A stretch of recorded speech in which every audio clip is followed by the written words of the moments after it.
How's it going? This is immigration attorney Sherrod Seward. If you're not familiar with me, I primarily focus on OP and EB-1A visas for a lot of athletes, entertainers, investors from around the world, and highly skilled professionals in all sorts of industries.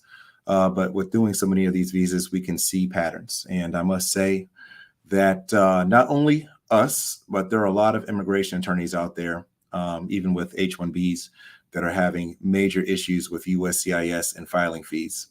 If you're unfamiliar, on April 1st, USCIS issued some different rules regarding filing fees, including the addition of something new called an asylum fee, which asks you to pay either $300 or $600 in an additional fee based on how many full-time employees that you have. But even before that, we've been experiencing a huge delay on receipt notices being issued from USCIS when you send cases in, and also on the charging of credit cards that are associated with the filing fees. And all these three things together can and have resulted in a lot of delayed receipts of cases. That means that the application's done, the applications is sent out, and then there's been a months-long process with the file actually getting accepted. And I'm doing this video to kind of explain why our office and definitely other offices around the country have been frustrated with this, and it's really frustrating things with clients that don't understand why this is happening. So I'm going to kind of illuminate and talk on how these three different things make that happen. Okay, so first we'll just talk about mail-in acceptance. When you mail a case to USCIS, if they reject it, they're not just going to send it back to you that same day. It's not uncommon to not get that file back for a month. So meanwhile, if you combine that with the fact that they're giving receipt notices late, so if you send a case and you don't get a receipt notice back, whether it's premium processing or not, for a couple of weeks or even a month out, and then you also do not see a charge on your credit card or a physical thing back, the file is just in limbo. And if you send another file on top of that, it's not uncommon to see two different cases get charged for those filing fees, because if you send a case and send one after it, they are more certainly going to charge you both twice for both of those filings, right? Now, this is where the issue that comes in with the filing fees. They are getting their own rules wrong about filing fees all the time. They didn't necessarily tell anyone how to prove that a company has 25 or less employees.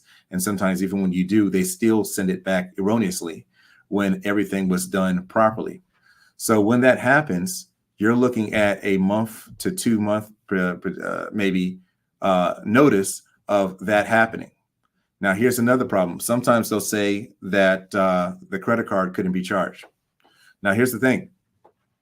They at first were charging the cards within the week of receiving the case. Now they are extremely inconsistent with when they will charge the card. You don't know. It could be in a week, it could be in 4 weeks or 6 weeks or things like that. But when you're dealing that, or whether it's a card of a customer or a card of a law firm or something like that, or even a law firm that has, you know, tens of thousands or hundreds of thousands of dollars of cases out there on a credit card, and it's inconsistent of when that's going to be pulled, it makes it very frustrating to try to manage the cash flow on there of keeping limit available on that credit card to make sure the filing fees will go out. So you can send a case and they might say, we don't think we believe what the employer size is, or they got it wrong. Then it takes a month and a half or more to come and get the case back. You send it back out, and then there might be an issue where they do that again, or, you know, maybe there's an issue with the credit card because they're charging, you know, $100,000 at the same time on cases that's been put out over the case of 2 months. And that again kicks back to which you have to wait a week and a half and stuff like that. So it's definitely a huge mess. That's frustrating to absolutely everybody involved. I'm sure that they're frustrated too, because there's probably some people over there that really like doing a good job that's fair to the filing fee payers and the taxpayers. that contribute to their salaries and to the operations of the agency. But it's absolutely awful. I've never seen anything like this, and it's becoming extremely common that files have to be sent out many times, which each cause like a month and a half in delay in cases that are already paid for, they are already prepared and sent out correctly. So I just like to say we empathize with everybody out there that's impacted by this, but this is just a transparent conversation on the issues of why this is happening. What are we doing as a solution?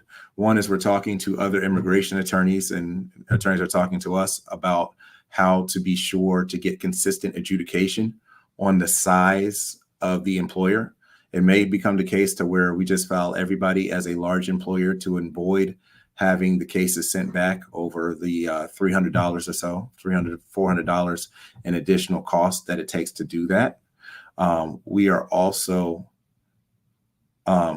going to try to figure out ways to make sure that there is proof and paper trail of the files getting there on time. For example, we like to use USPS, but it might be the case that we switch to a more expensive delivery service to make sure that USCIS has the case in hand with no excuses, right? And the other thing that we're looking at doing is making it so that the clients, especially our clients that do repeat business, we will do credit card authorizations on behalf of them. So it's not going off on a firm card or anything like that, just so that the client can be sure to keep up their limits, because with us having so many going out, it can be kind of like hard to manage when they're so sporadic. So that's the solutions that we have in place to address this. And we're always looking for more and open to other practitioners in the industry that are having success getting consistent just receipt of cases. And it's kind of even strange to say, discuss that in such detail. It's just receipt of cases when there's so many other nuances to worry about. But we're all in this fight together, and we look forward to great results regardless of how disorganized or unfair USCIS will be. We'll be always fighting for advocacy and getting great results. Any questions or concerns or comments or helpful comments, you know where to find us. We're not hard to find, and we look forward to your feedback. Thank you very much.